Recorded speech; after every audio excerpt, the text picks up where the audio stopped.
Thanks for watching. Like, share, and subscribe EduHunt-by SDP for more educational contents and admission-related important updates. Thank you.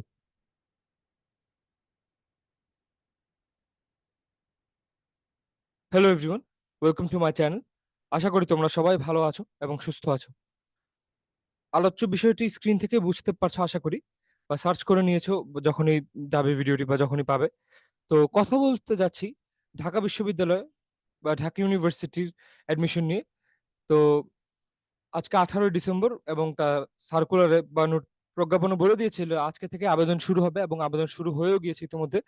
তো আমি চেষ্টা করব যে ঢাবিতে কিভাবে সহজে অনলাইনে অ্যাপ্লিকেশন করা যায় সেটা টিউটোরিয়াল দেখানোর বা সবগুলো ধাপই দেখানোর চেষ্টা করব। শেষ পর্যন্ত দেখার অনুরোধ রইল। যদি নাও দেখাতে পারি মুখে বলে দেওয়ার চেষ্টা করবো, তোমাদের কিছুটা হলেও উপকার হবে আশা করি।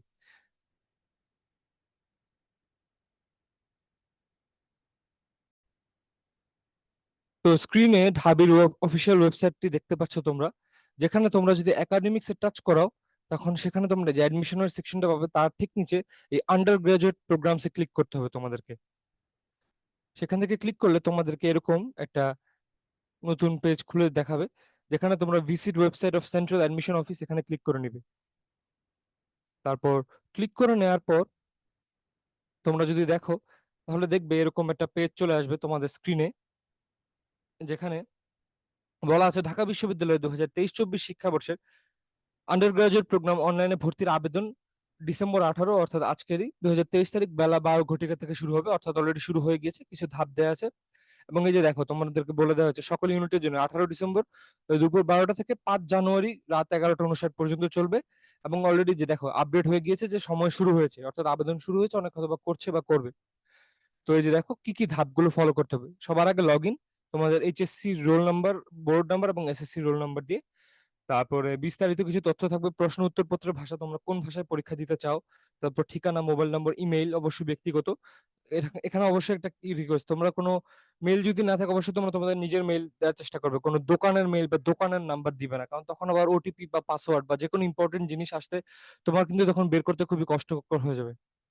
এবারে পিতামাতার এনআইডি নাম্বার ইচ্ছিক এটা চাইলে দিতে পারো, নাও দিতে পারো, সেগুলো তখন ফর্মে দেখা যাবে। আর কোটা যদি থেকে থাকে আর যেই বিভাগে পরীক্ষা দিতে ইচ্ছুক সেগুলো সিলেক্ট করতে দিবে তোমাদেরকে, তোমাদের জিপি এর যোগ্যতার ভিত্তিতে।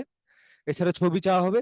ছবি হচ্ছে 30 থেকে 200 কিলোবাইটের বেশি রেঞ্জের ভিতরে জেপিজি, আর জেপিইজির ফরম্যাটে তোমরা দিতে পারবে। 360 থেকে 540 পিক্সেলের মধ্যে। এছাড়া উচ্চতা হবে 540 থেকে 720 পিক্সেলের মধ্যে। অনেক সময় হয়তো বা হবে যে ছবিটি তোমরা যখন আপলোড করবে, যে ছবির একটা ডায়াগ্রাম থাকে, প্যাটার্নটা, তো ওই কাঠামোর মধ্যে দেখা যাবে যে গলাটা পাতলা হয়ে গেছে বা ছবিটা একটু উল্টা পাল্টা দেখাচ্ছে প্রথম ইয়েতে। তখন ঘাবড়ে না যে তোমরা রিফ্রেশ করে নিবে, এটা আমি আগেই বলে দিচ্ছি, তোমরা রিফ্রেশ করে নিবে। তারপরে আবার দেওয়ার চেষ্টা করবে এবং দেওয়ার পরে নেক্সট স্টেপে চলে যাবে, দেখবে যে ছবিটি যে মানে প্রি স্টেপে বা প্রি ফেজে যেমনই দেখাক ফাইনাল আউটকামে ঠিকই দেখাবে। আর একান্ত সমস্যা হলে হেল্পলাইনে তোমরা যোগাযোগ করে নিবে। তারপর একটা পাসওয়ার্ড দিবে তোমাদেরকে। আর হ্যাঁ, এই জিনিসটা আমি আগেই বলে রাখি যে যে সকল মোবাইল অপারেটর থেকে এসএমএস করা যাবে, একটা এসএমএস এর ব্যাপার আছে, তোমরা অবশ্যই টেলিটক, বাংলালিংক, রবি এবং এয়ারটেল এগুলোর মাধ্যমে করবে। অনেক আছে গ্রামীণের এসএমএস বা অন্য কোনো ফোন দিয়ে এসএমএস করতে থাকে, তো তখন অপেক্ষা থাকে যে কেন এসএমএস আসছে না, কিন্তু এই পয়েন্টটি তারা খেয়াল না করার কারণে মোবাইলে তখন সেই এসএমএসটা আসে না। আর এখানে বলা হচ্ছে যে অবশ্যই আবেদনকারীর ব্যক্তিগত মোবাইল নাম্বার ব্যবহার করতে হবে। অবশ্যই তোমরা এটা কোনো, অনেক আছে যে ঘরে কোনো ডিভাইস নেই বা আবেদনটি দেখে নিজেদের মতো করতে অভ্যস্ত না। তো অনেক আছে তালে তালে দোকানদারদের বা মোবাইল ইন্টারনেট অপারেটরদের নাম্বার ইউজ করে ফেলো কোনো পিসির দোকানের। তো সেগুলো থেকে বিরত থাকবে তোমরা। নাম্বারটি যেটা অবশ্যই তোমাদের হয়। আর 5 নম্বর হচ্ছে ফি প্রদান, যেটা তোমরা mobile banking, internet banking, debit বা ক্রেডিট কার্ড, এছাড়া ব্যাংক, সোনালী, অগ্রণী, জনতা বা রূপালী তার মাধ্যমে দিতে পারবে। তোমরা এই প্রথম ধাপে যদি ক্লিক করো তোমরা দেখতে পারবে এরকম একটা সেটআপ আসবে তোমাদেরকে এখানে। তোমরা এখানে ড্রপ ডাউনে ক্লিক করে বোর্ড সিলেক্ট করে নিতে পারবে। তারপরে তোমরা তোমাদের রোল দিতে পারবে, এখান থেকে তোমার এসএসসি রোল দিতে পারবে এবং উপরে এইচএসসি রোল। তো তোমরা যদি সঠিকভাবে তোমাদের বোর্ডের ইনফরমেশন গুলি দিয়ে লগ ইন করে নাও, তোমরা দেখতে পাবে এরকম একটা স্ক্রিন, যেখানে তোমাদের আবেদনকারীর নাম, মা বাবার নাম, ছাত্রছাত্রী, তারপরে জন্ম তারিখ, তারপরে যে বোর্ড থেকে পাশ করেছো কি রেজাল্ট, তার ডান পাশে দেখতে পাবে তোমরা তোমাদের বোর্ড, পাশের সাল, তারপরে যত যত তথ্য আছে, জিপিএ। যেমন আমার পরিচিত পরীক্ষার্থী যে আবেদনটি করেছি, সেই জিপিএ ভিত্তিতে ও সব ইউনিটেই অলমোস্ট আবেদন করার যোগ্য হয়েছে। তো সেখানে সেরকম দেখা যাচ্ছে। তো যাদের জিপিএ কম তাদের হয়তো বা এখানে এরকম নিচে সবগুলো টিক আসবে না আবেদনযোগ্য ইউনিটে, অথবা একটা দুটো কম আসবে, কারো হয়তো বা খালি একটা আসবে, কারো দুইটা, কারো বা হয়তো বা সবগুলোই আসবে আবেদনযোগ্য হিসেবে। তো যাই হোক, তো তার ভিত্তিতে পরবর্তী ধাপে যদি চলে যাওয়া যাক, তখন তোমরা দেখবে যে এরকম একটা অপশন থাকবে, যেখানে বর্তমান ঠিকানার অপশনগুলোতে তোমরা যদি ড্রপ ডাউন, তোমরা একটা ক্লিক করলে তোমরা স্ক্রল করে অপশন পাবে, যেখান থেকে ড্রপ ডাউন থেকে তোমরা সিলেক্ট করে নিতে পারবে। পরে তোমরা তোমাদের নির্দিষ্ট এলাকা বা অঞ্চল সেটা সিলেক্ট করে নিবে। তারপরে সেখানে প্রশ্নে লেখা থাকবে যে কোন ভার্সনে তোমরা পরীক্ষা দিতে আগ্রহী। তো পরিচিতি পরীক্ষাতে বাংলা ভার্সনে আগ্রহী ছিল, তো বাংলা ভার্সনে রেখেছে, এবং বাংলায় পরীক্ষা দিতে আগ্রহী তোমরা সেটা অবশ্যই লিখে দিতে হবে, কারণ এটার ভিত্তিতে কিন্তু তোমাদেরকে প্রশ্নপত্র দেওয়া হবে। এটা যাতে কোনোভাবে ভুল না হয়, ভুলে আর কেউ যদি ইংরেজি ভার্সনে থেকে থাকো বা ইংলিশ ভার্সনে, অবভিয়াসলি তোমরা ইংলিশে ক্লিক করে দিবে। তোমাদের তোমাদের ক্লিক যাতে বাংলায় হয়ে না থাকে, এটা খেয়াল রাখবে, তাহলে হলে যে বিপদে পড়তে পারো।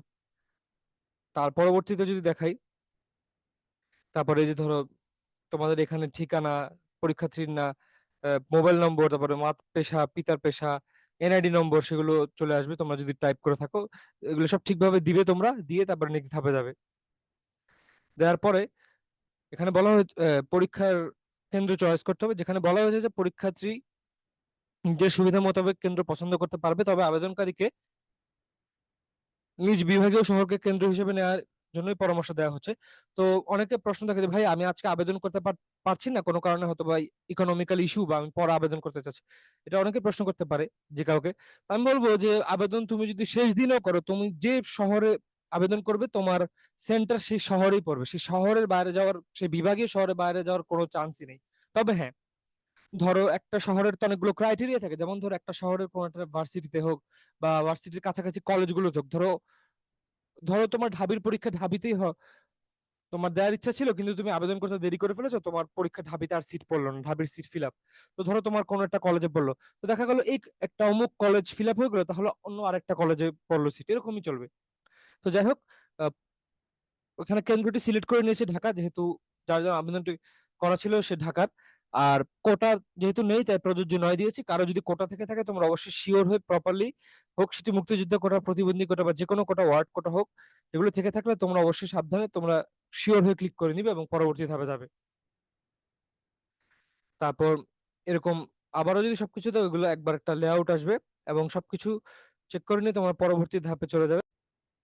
তো পাসওয়ার্ড, ছবি দেওয়া, এইসব জরুরি ধাপগুলোর পর এই ধাপটি চলে আসবে, যেখানে তোমরা দেখতে পাবে যে তোমাদের যে ছবিটি যদি সঠিকভাবে দিয়েছো সেটা দেখতে পাবে, এবং সেখানে তোমাদের নাম, তারপরে যে পাশের সাল, বোর্ড, রোল নাম্বার, তারপরে এদিকে যে মোবাইল নাম্বার দিয়েছিলে সেটা, এবং যে সেই মোবাইল নাম্বারে যে পাসওয়ার্ডটি এসেছে সেটিও আবার দেখাবে। এছাড়া স্ক্রিনেও পাসওয়ার্ডটি দেখানোর কথা।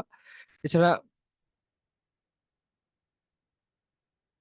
যে ধাপটি দেখাচ্ছিলাম, তো এখানে ইমেল আইডি, পিতা মাতার এনআইডি নাম্বারও অপশনে থাকবে।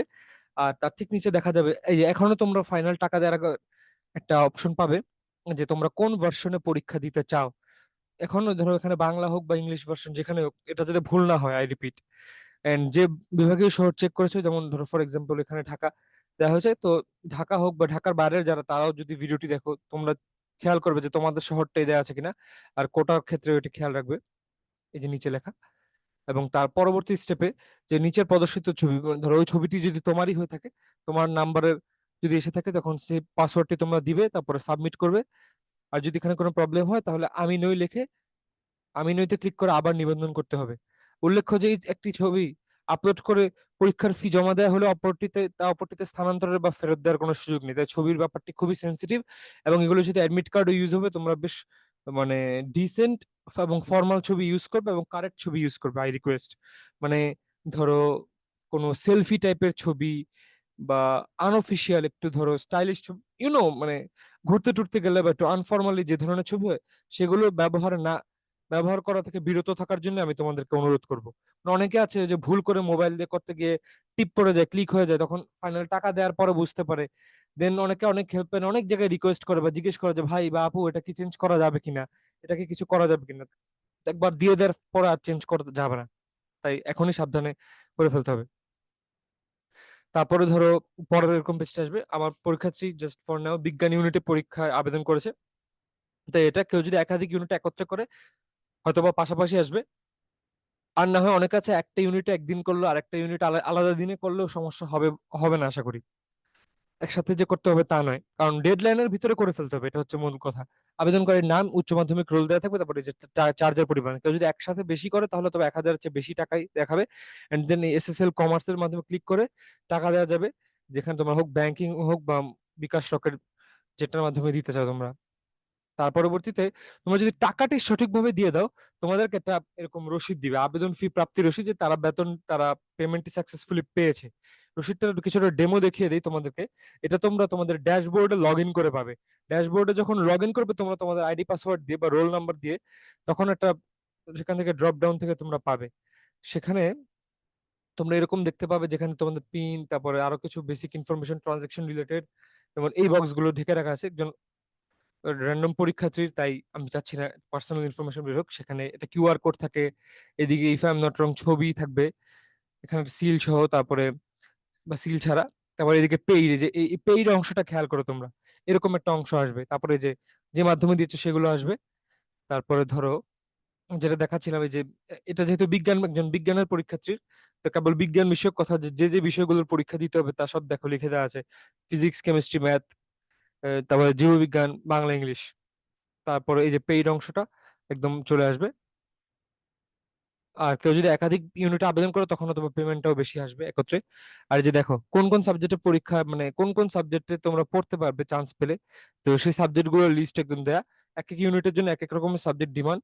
যেহেতু সায়েন্সের সোজাস্ট এখানে সায়েন্সের গুলো লেখা, এরকম অন্য ইউনিটের গুলোর ক্ষেত্রে দেখবে যে লিখে থাকবে। বি বাই সি, সি ইউনিটের ক্ষেত্রে যখন যেটা থাকুক, ল হোক, ইকোনমিক্স, জার্নালিজম, যা যা যত রকমের সাবজেক্ট থাকে এক একটা ইউনিটের প্রেক্ষিতে, সেগুলো সেগুলো সব লেখা থাকবে তখন। তো এভাবেই তোমরা ধাপে ধাপে ঢাবির আবেদন ঘরে বসে অনলাইনে করতে পারবে।